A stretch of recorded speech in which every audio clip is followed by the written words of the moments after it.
Halo, Assalamualaikum. Selamat bertemu kembali pada kelas pembelajaran kimia. Pada kesempatan ini, Ibu akan menjelaskan tentang sifat koligatif larutan bagian yang kelima, yaitu tekanan osmotik. Oke, kita perhatikan di sini ada gambar tangan yang berkerut atau keriput. Nah, pertanyaannya, mengapa tangan kita menjadi berkerut setelah berenang? Kita lihat dulu percobaan sederhana ini, yaitu wortel yang direndam di dalam air garam dengan gambar wortel yang sudah berkerut setelah direndam di dalam air garam, direndam lagi ke dalam air. Ya. Nah, mengapa wortel yang direndam di dalam larutan garam menjadi berkerut dan akan segar kembali setelah direndam kembali di dalam air? Wortel yang mengerut atau lunak karena kehilangan sebagian airnya setelah direndam di dalam larutan garam itu mengalami yang disebut dengan osmosis. Karena larutan garam memiliki konsentrasi yang lebih tinggi dibandingkan dengan cairan yang ada di dalam wortel. Jadi itu sama seperti kondisi tangan yang habis atau tangan kita atau kulit kita ketika habis berenang, ya. Nah, pertanyaannya, apa itu osmosis dan tekanan osmotik? Untuk tahu jawabannya, ikutin terus pembelajarannya sampai selesai. Oke, kita lanjutkan. Apa itu osmosis dan tekanan osmotik? Perhatikan percobaan ini.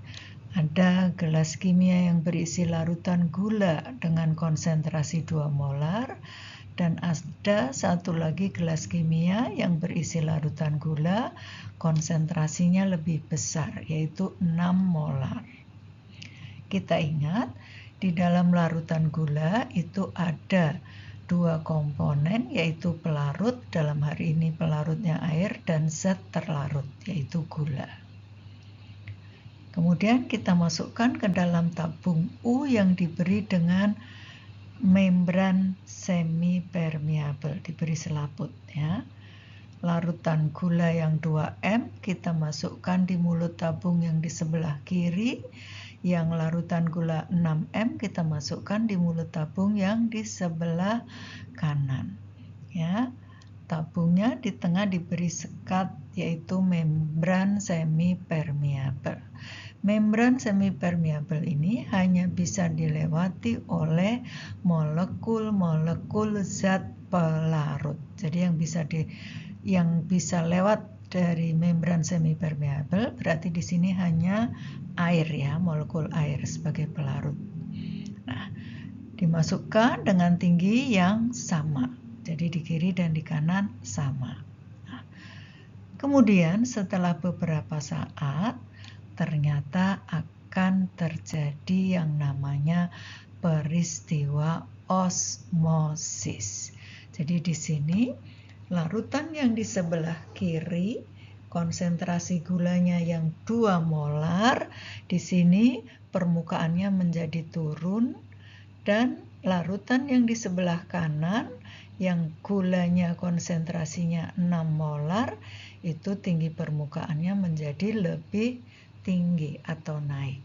Ini disebut dengan peristiwa osmosis karena di sini pelarut air yang berasal dari zat yang konsentrasinya lebih rendah berpindah ke zat yang konsentrasinya lebih besar yang di sebelah kanan, yaitu gula 6 molar lewat membran semi-permeable.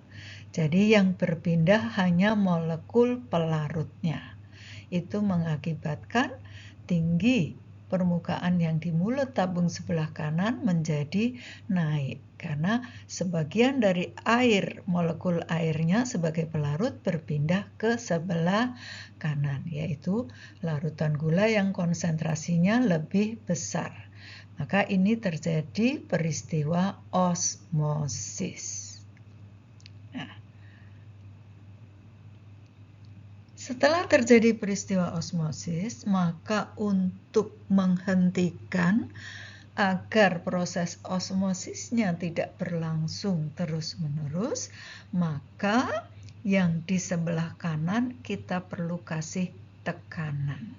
Nah, tekanan yang diberikan itu yang disebut dengan tekanan osmosis, yang diberi lambang dengan huruf P.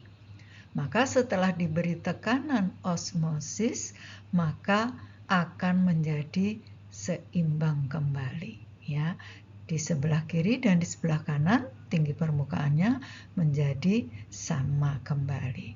Nah, besarnya tekanan yang diberikan untuk menghentikan proses osmosis itu yang disebut dengan tekanan osmotik. Jadi jelas ya, ada peristiwa osmosis dan ada tekanan osmotik. Jadi ini menjawab tadi pertanyaan di atas, kenapa wortel yang direndam di garam menjadi berkerut, kemudian dimasukkan lagi ke dalam air menjadi segar kembali. Ini hubungannya dengan peristiwa osmosis dan tekanan osmotik. Oke, di dalam sistem osmosis itu ada beberapa istilah, atau sebelum ke sana kita simpulkan kembali bahwa peristiwa osmosis itu adalah perpindahan molekul pelarut, ya, molekul-molekul pelarut dari suatu larutan yang lebih encer atau bisa juga dari pelarut murni ke dalam larutan yang lebih pekat melalui membran semi-permeabel. Membran ini hanya bisa dilewati atau ditembus oleh molekul pelarut. Sedangkan tekanan osmotik itu adalah tekanan yang dibutuhkan untuk mencegah terjadinya proses osmosis. Oke? Tadi sudah Ibu spill sedikit bahwa di dalam sistem osmosis itu ada beberapa istilah.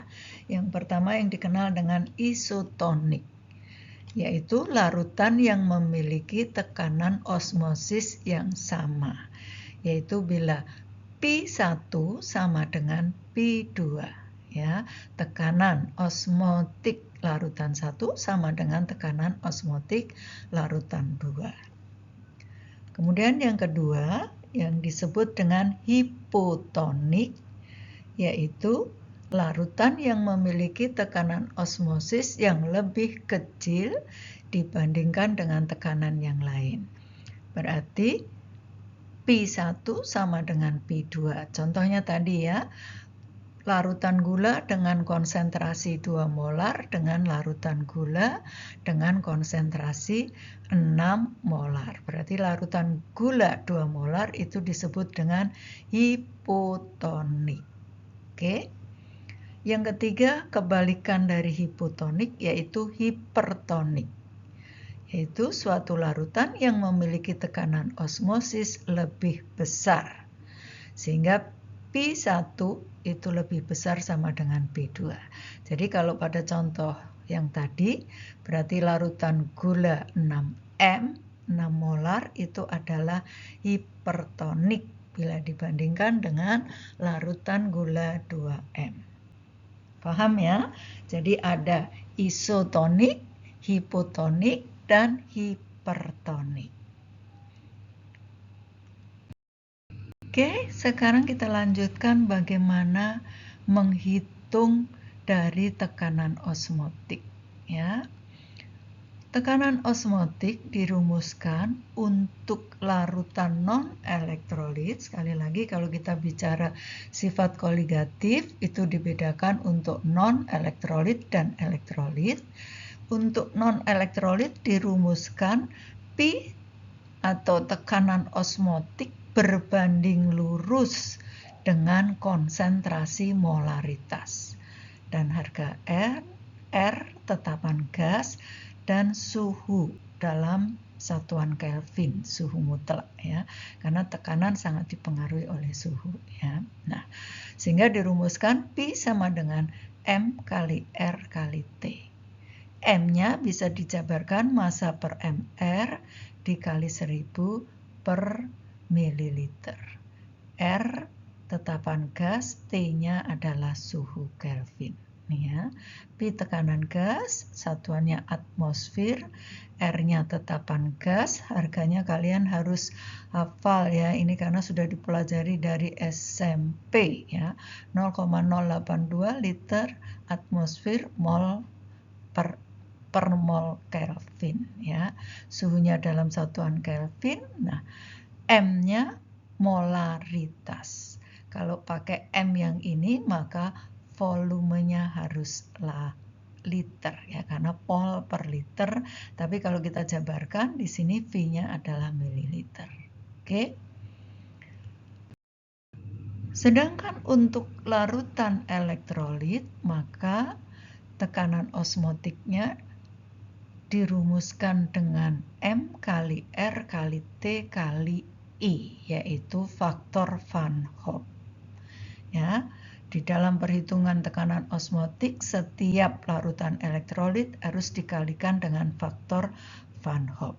Ya, jadi P-nya tekanan osmosis sama R-nya tetapan gas, T-nya suhu, M-nya molaritas, V-nya ini kalau dia dalam bentuk molar berarti V-nya itu mol per liter, tapi kalau sudah dijabarkan massa per mR kali 1000 per ml, V-nya ini dalam mililiter. Oke.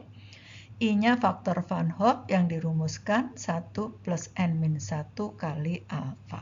Nah, agar kalian lebih memahami, kita lihat contoh soalnya. Oke, larutan urea seberat urea belum jadi larutan ini. Urea sebesar 2,4 gram dilarutkan dalam air sampai volume 250 ml. Pada suhu 20 derajat Celcius. mR ureanya 60, tetapan gasnya 0,082 liter atmosfer per mol Kelvin. Yang ditanya, hitung tekanan osmotik larutan tersebut. Oke, kita pakai rumus yang penjabaran. Sebelum kalian menuliskan rumus, harus dilihat di soal ini larutannya elektrolit atau non-elektrolit. Karena soalnya urea itu non-elektrolit, maka yang dipakai rumusnya gram per mR kali 1000 per volume dalam mililiter kali R kali T. Ya, gramnya 2,4 gram, kemudian mR-nya 60 kali 1000 per 200 ml itu adalah molar. Ketemu angkanya 0,16 mol per liter. Ya, molar itu mol per liter. Dikali tetapan gasnya 0,082 liter atmosfer per mol Kelvin dikali 300. Suhunya harus Kelvin, maka 27 derajat harus dikonversi atau dirubah ke Kelvin ditambah 273 sehingga menjadi 300 Kelvin. Ya. Maka di sini molnya bisa kita coret, kemudian liternya juga bisa dicoret, Kelvinnya juga bisa dicoret. Sehingga nanti satuannya tinggal atmosfer, karena P itu satuannya atmosfer. Jadi 0,16 dikali 0,082 dikali 300 ketemu angkanya 3,936 atmosfer. Jadi tekanan osmotik larutan ureanya sebesar 3,936 atmosfer. Oke, agar kalian lebih paham dan untuk mengukur seberapa kalian memahami materi ini, silakan dikerjakan. Latihan soalnya ada 4 soal. Mudah-mudahan penjelasan tadi mampu memberikan pendalaman materi ya, sehingga kalian lebih memahami tentang materi tekanan osmotik. Terima kasih. Selamat mengerjakan latihannya. Sampai ketemu pada video pembelajaran berikutnya. Wassalamualaikum warahmatullahi wabarakatuh.